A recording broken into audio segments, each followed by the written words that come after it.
Hola! Welcome to today's armchair travel, living like a local in Brazil.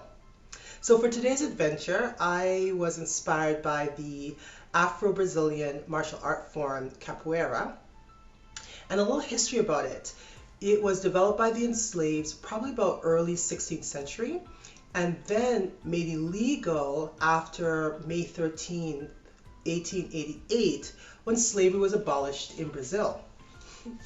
I've always loved this martial art form. So fast forward today, it's part of or accepted within the MMA, mixed martial arts, and it's one of my favorites to watch because it incorporates music and dance and acrobatics into its fighting style. Today, I found this beautiful folklore. It talked about the Victoria Amazonica. It's a flower in Brazil.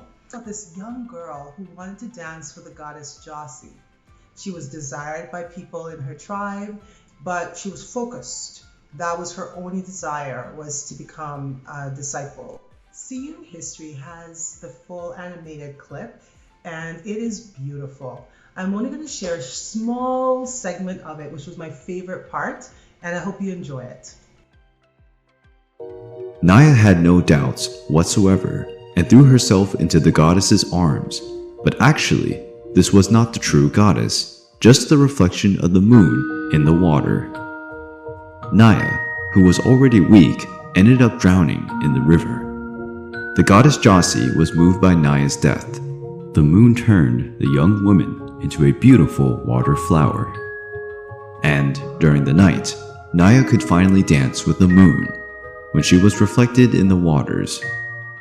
And this is the story of how the goddess Jossi created the Victoria Amazonica flower, whose full splendor can only be seen at night.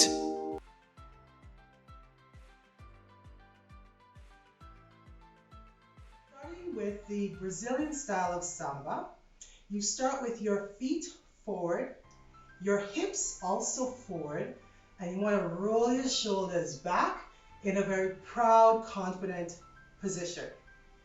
I'm going to start with my right leg. You're going to place your right leg back, leaning into that right leg, right hip. Your left foot will then go forward, and your left leg will then come forward and collect. Switching legs, I'm going to then put my left foot back, leaning in. My right foot goes forward, and I'm going to bring my left leg forward and collect. Again, a little faster. Right back, left forward, right collect. Left back, right forward, and collect. For the ballroom style Samba, it's more of a side to side motion. So what we're going to start with is my right leg. I'm going to move my right leg to the side, putting all that weight and pressure into that right leg. I can hear my dance instructor now, Alex, telling me, more pressure.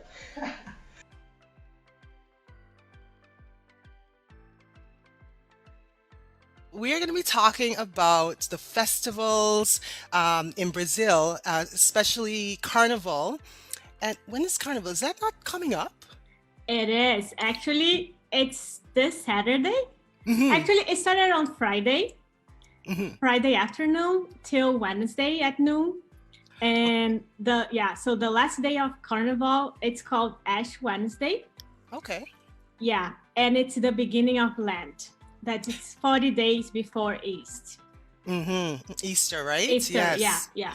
So you said something to me yesterday that you can't really Google Carnival. You can't, you could read, well, you can Google it and you could read about it and so forth, but you can't feel it, Yeah, exactly. Yeah. So I'm excited to have you here, and we're going to do something a little bit different. I'm going to share my screen, and we're actually going to look at more clips about Carnival. Sounds good. Yeah, and you're going to share your experience and your thoughts about it as you've grew up with Carnival, right? Okay. There we go. Yeah. So look at the colors. Those images fascinated. are so pretty. Yeah. It is a big, big festival. It is a big thing for all of Brazilians. Mm-hmm. And it is a tradition. Like, yeah, it is so pretty.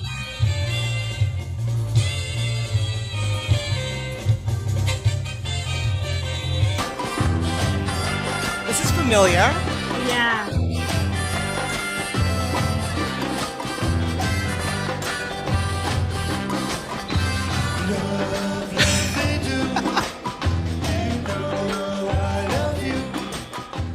Yeah. Today's armchair travel adventure takes me to the Amazonas of Brazil. And I found this folklore festival called Paranchin, which is in the city of Paranchin, which is part of the Amazonas.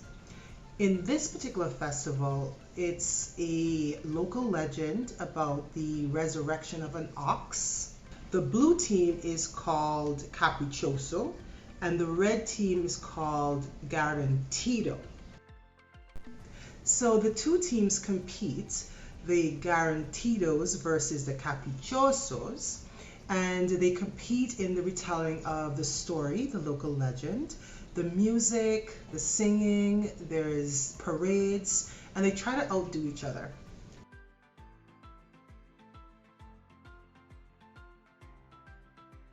So what exactly is Brazilian cheese bread? Like, I have a copy of this here. What exactly Yeah. is this? I have some baked here and I can show you, but basically it in the past they didn't have that much good quality wheat, so they started using this starch that's manioc starch. Manioc is a root that grows in Brazil, and it's also known as cassava. I think people here know better as cassava.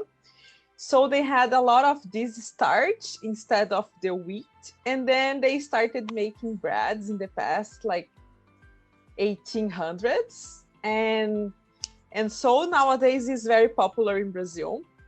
But basically it's made of this starch, that's manioc starch, eggs, cheese, water, and oil. Basically it's this, and we mix everything together and make the rolls. So we have the cheese bread. This one is the baked one. Okay. And you have this crunchy outside and very cheesy inside. Can you see here, like my the goodness. cheese? Yeah. See, it's tempting everyone, you know.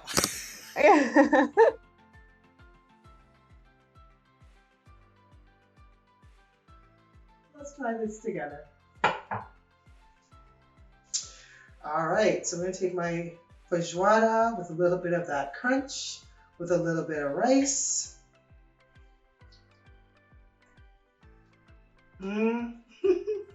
Savvy Chic Cuisine does have a recipe for feijoada, and if you'd like to try it for yourself at home, I'll just post a link in the comments section of this video. If you like this video and want to see what I'll be getting up to tomorrow as I armchair travel throughout Brazil and wherever else the world takes me, you can subscribe to my YouTube channel, Tea Time with Tammie, or just give me a like or a thumbs up to see what I'm going to be up to. Have a great night. Bye-bye.